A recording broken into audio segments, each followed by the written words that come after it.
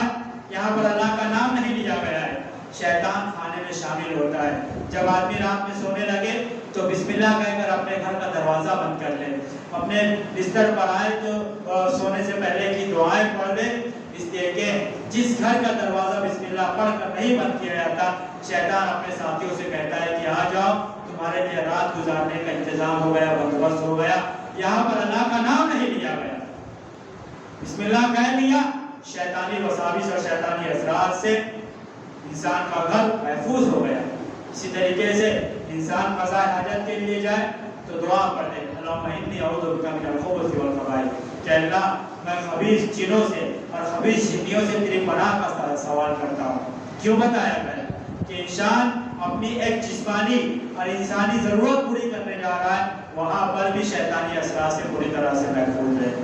انسان اپنی جنسی ضرورت پوری کرتا ہے اپنی بیوی کے پاس، دعا بتائیں گے کہ دعا پڑھنے کا اہتمام کر لیں۔ بسم اللہ اللہم جنبنا الشیطان وجنب الشیطان علی ما رزقتنا، اولاد بھی شیطانی اثرات سے محفوظ رہے۔ یہ اس لیے بتایا گیا ہے، یہ دعائیں اس لیے بتائی گئی ہے کہ ان دعاؤں کا اہتمام کر کے انسان اور ایک مسلمان پوری طرح سے شیطان سے اپنی دشمنی نبھاتا رہے، دشمن کو کوئی موقع نہ دے کہ انسانی کام کاج پر ذرہ برابر بھی اپنا اثر دکھا سکے اور انسان کو کسی بھی معاملے میں خسارے اور نقصان میں مبتلا کر سکے، کسی طرح کی پریشانی میں مبتلا کر سکے، کسی طرح کی الجھن میں مبتلا کر سکے، ایسا ہرگز نہ ہونے پائے۔ اور یہ سلسلہ جہاں شب و روز کے معمولات کے ساتھ دعاؤں کی پابندی کے ساتھ جاری رہے تو یہ سلسلہ زندگی کے آخری سانس تک چلتا رہے۔ زندگی کی آخری سانس بھی نکلے تو شیطانی اثرات سے حفاظت کے ساتھ نکلے، خاتمہ ہو تو خاتمہ بالخیر ہو، اچھا خاتمہ ہو، ایمان پر خاتمہ ہو، توحید پر خاتمہ ہو۔ اللہ کے رسول صلی اللہ علیہ وسلم نے دعا سکھلائی کہ اللہم انی اعوذ بک، اے اللہ میں تیری پناہ چاہتا ہوں، کس بات سے؟ اس بات سے کہ ان یتخبطنی الشیطان عند الموت، کہ شیطان مجھے موت کے وقت خطبی بنا دے، شیطان مجھے بدحواس کر دے، شیطان میرے اوپر حاوی ہو جائے، شیطان کے اثرات اور شیطانی وساوس میں میں جکڑ دیا جاؤں، موت کے وقت میری زبان سے کوئی بدگمانی والی بات نکل جائے، کوئی کفریہ اور شرکیہ بات نکل جائے، اللہ تعالیٰ کے فیصلے پر، اللہ رب العالمین کی تقدیر پر کسی طرح کے شک و شکایت والے الفاظ موت کے وقت نکل جائے، میں اس بات سے تیری پناہ چاہتا ہوں۔ قرآن میں دعا کا تذکرہ کیا کہ رب اعوذ بک من همزات الشیاطین، کیا میرے پروردگار میں اس بات سے تیری پناہ چاہتا ہوں کہ شیطانی وسوسے، شیطانی خیالات سے میں محفوظ ہو جاؤں، واعوذ بک رب ان یحضرون، اور میں اس بات سے بھی تیری پناہ چاہتا ہوں کہ شیطان میرے پاس حاضر ہو۔ علماء مفسرین نے اس آیت کی تفسیر میں سورہ مومنون کی آیت 18 پارے کی، ان دونوں آیتوں کی تفسیر میں حافظ صلاح الدین یوسف اور دیگر علماء مفسرین نے اسی دعا کو ذکر کیا کہ انسان کو چاہیے کہ وہ اس دعا کا اہتمام کرے کہ اللہم انی اعوذ بک من ان یتخبطنی الشیطان عند الموت، کہ اللہ میں تیری پناہ چاہتا ہوں کہ شیطان موت کے وقت مجھے بدحواس کر دے، میرے اوپر حاوی ہو جائے اور میں حسن خاتمہ کی توفیق سے محروم کر دیا جاؤں۔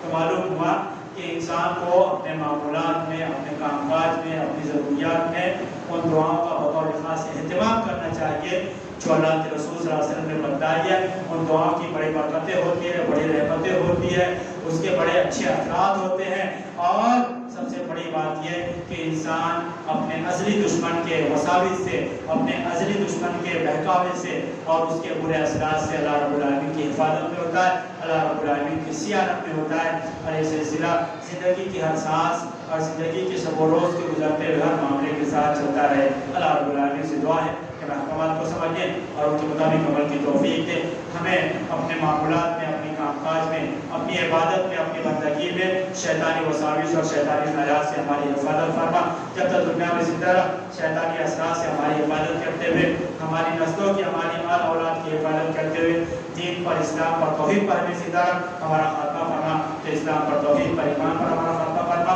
اقول قولی ھذا واستغفر اللہ لی ولکم ولسائر المسلمین من کل ذنب فاستغفروہ انہ هو الغفور الرحیم.